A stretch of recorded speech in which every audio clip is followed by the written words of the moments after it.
WTTC attempt to unite the world for tourism recovery, or just some of the world? Did you miss the WTTC summit in Cancun? Watch the entire event on eTurboNews on this article on page 3. Some of the world's leading private and public sector travel and tourism leaders took a united stand to safely restart international travel at the closure of the World Travel and Tourism Council's WTTC Global Summit.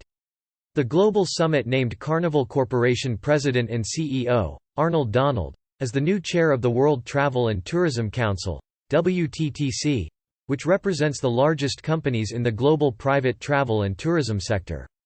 Key members in the just-concluded summit discussed how together they could safely restart international travel, whilst looking to an even more sustainable and inclusive future of the sector.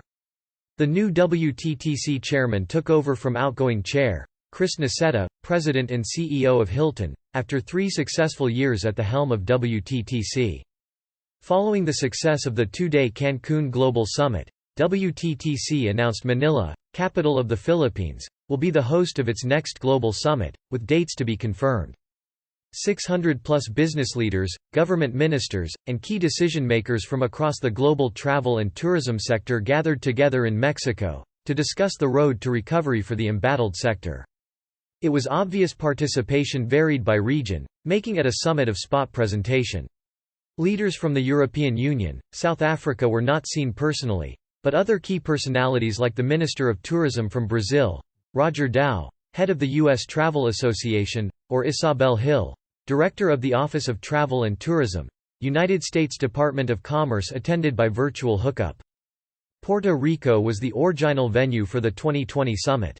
The 2020 summit was moved to Cancun due to the hurricane in PR, but didn't take place until now in 2021.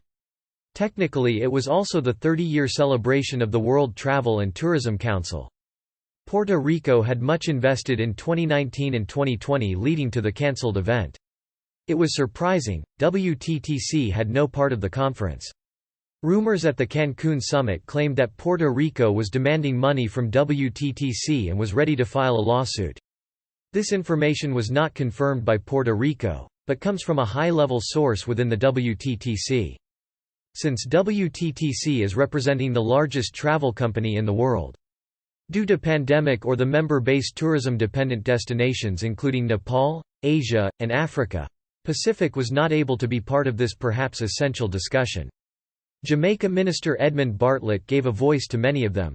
Jürgen Steinmetz, the chair of the World Tourism Network, WTN, representing many medium-sized and small companies in 127 countries, observed the event as a non-member. The most prominent participant and the person receiving numerous recognition and awards was the Honorable Ahmed Al-Khatib, Minister of Tourism, Saudi Arabia. He also delivered the keynote address. Saudi Arabia was awarded for WTTC to have a regional office in the kingdom. Saudi Arabia also reached out to Mexico and the Caribbean with investment and cooperation opportunities. Saudi Arabia is also home of the new regional UNWTO Center and a center with the Global Tourism Resilience and Crisis Management Center as planned. The minister said when his country announced tourism visas right before the world was hit by COVID-19, 40,000 applications were expected. The reality was 400,000. Opponents specifically in the US, Canada, Europe, and Australia warned of serious human rights abuses in Saudi Arabia. The fact, however, that despite these challenges, that the tourism potential for the kingdom is enormous. Vaccine alone is not the answer. Read about this and other challenges discussed and watch the event archive online. Click on next page. One of the most global Minister of Tourism and a champion for the needs of smaller tourism-dependent destinations, the Honorable Edmund Bartlett from Jamaica is now in a 2-week quarantine upon his return to Jamaica. He knew how important the event in Cancun was to bring up the concerns of Caribbean and other smaller destinations to compete with the giant developed countries, including the US, Europe or the UK. Vaccine alone cannot be answer. There has to be a balance of fairness. The UK would be guilty of vaccine politics and unfair discrimination if it bans travel to countries like Jamaica next month for the reason that vaccination numbers in countries like Jamaica are too low. Instead, Mr. Bartlett urged the UK to honour its historic Commonwealth links by sharing its vaccine supplies with Jamaica and other poorer nations. The truth is that 10 countries had cornered more than 70% of all vaccines and were vaccinating their population at 5 times the rate of the rest of the world. The truth is also that many of the so-called poorer countries managed to keep both visitors and residents safer than richer nations with strict protocols designed to the individual situation. Many small and medium-sized members of the World Tourism Network, WTN, are worried about this inequality and feel it will hurt the recovery. "We are only safe if all of us are safe," said U.S. President Biden. 170 former heads of state and Nobel Prize recipients urged the U.S. president to push for a temporary waiver of patent protection, so poorer nations can produce or obtain vaccines for their population. The direst example is currently ongoing in India.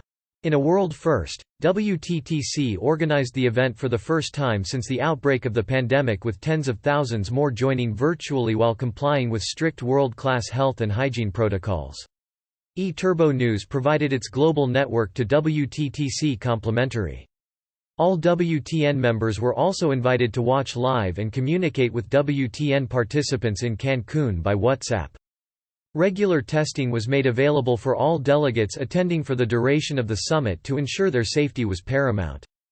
Out of 1,000 tests, 2 or 3 came back positive. "We did not allow those tested positive to enter the event venue," said Gloria Guevara. Gloria Guevara, WTTC president and CEO, said, "WTTC brought together exceptional leaders from across the private and public sectors throughout travel and tourism at our global summit, united in their desire to safely revive international travel. Our very presence here shows that we can resume international traveling once more, by observing the latest health and safety protocols, which WTTC has helped develop for businesses large and small throughout the sector. Together we have shown that with a united front, both the private and public sectors in travel and tourism can drive change and get the world moving again so that we can start traveling, exploring and sharing our experiences face to face. We concluded our global summit here in Cancun, confident that together we can revive a sector which will generate the world's economic recovery and bring people back together thanks to the amazing benefits international travel and tourism can bring." Under the theme of Uniting the World for Recovery, tourism ministers from around the world and travel and tourism business leaders agreed that the need for greater public and private collaboration. At WTTC's Global Leaders Dialogue session, they debated how the sector could tackle the pressing issues of protecting jobs, saving businesses, and supporting the global economy through the safe revival of international travel.